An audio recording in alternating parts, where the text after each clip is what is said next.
بلا شبہ شیطان تو انسان کا کھلا ہوا دشمن ہے۔ تو شیطان جو بھی کام کرتا ہے وہ کبھی بھی کسی کی بھلائی کے لیے نہیں کرتا ہے، چاہے اس کے اندر ظاہری طور پر بھلائی نظر آ رہی ہو، لیکن پس پردہ اس کے اندر کوئی نہ کوئی فتنہ یا فساد ہوتا ہے۔ ایک اللہ والے تھے، وہ جا رہے تھے تو جاتے جاتے ایک دیوار کا سایہ دیکھا، اس دیوار کے سائے میں وہ لیٹ کے آرام کرنے کے لیے۔ تو تھوڑی دیر کے بعد کسی شخص نے ان کو آ کر جگایا، اور جگانے کے بعد یہ کہا کہ آپ یہاں سے اٹھ جائیں، یہاں تو یہ دیوار گرنے والی ہے۔ تو اس اللہ والے نے فرمایا کہ نہیں، دیوار نہیں گرنے والی۔ تو اس نے کہا نہیں، یہ دیوار گرنے والی ہے، آپ کو میرا یقین کرنا پڑے گا۔ مجبور کر دیا، اور یہ وہاں سے اٹھ کر چل دی۔ جیسے ہی یہ وہاں سے اٹھ کر چل دیے تو دیوار ایک دم گر گئی۔ بڑے حیران ہوئے، اس سے پوچھا تم کون ہو اور میں اتنی خیرخواہی کی ہے کہ مجھے اس دیوار سے بچا لیے ہے؟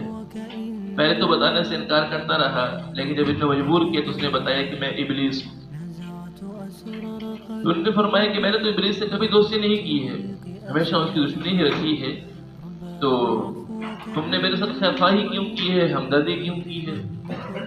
تو اس نے بتایا کہ حدیث پاک میں آتا ہے کہ جو آدمی دیوار کے نیچے دب کے مر جائے تو وہ شہید ہوتا ہے۔ تو میں نے سوچا کہ تمہیں اپنے دشمن کو شہادت کی موت کیوں نصیب ہو جائے، اس لیے جو میں نے وہاں سے اٹھا دی۔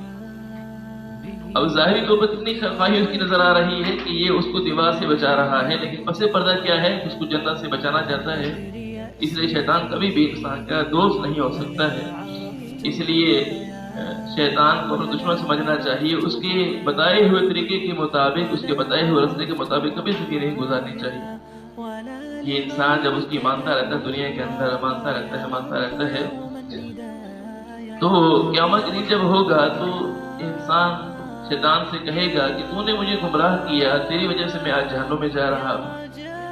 تو شیطان کہے گا فلا تلومونی ولوموا انفسکم، کہ مجھے ملامت نہ کرو، مجھے برا بھلا کہنے کی ضرورت نہیں ہے، اپنے آپ کو ملامت کرو۔ میں نے تمہیں کوئی زبردستی پکڑ کے برائی کے راستے پہ چلایا تھا؟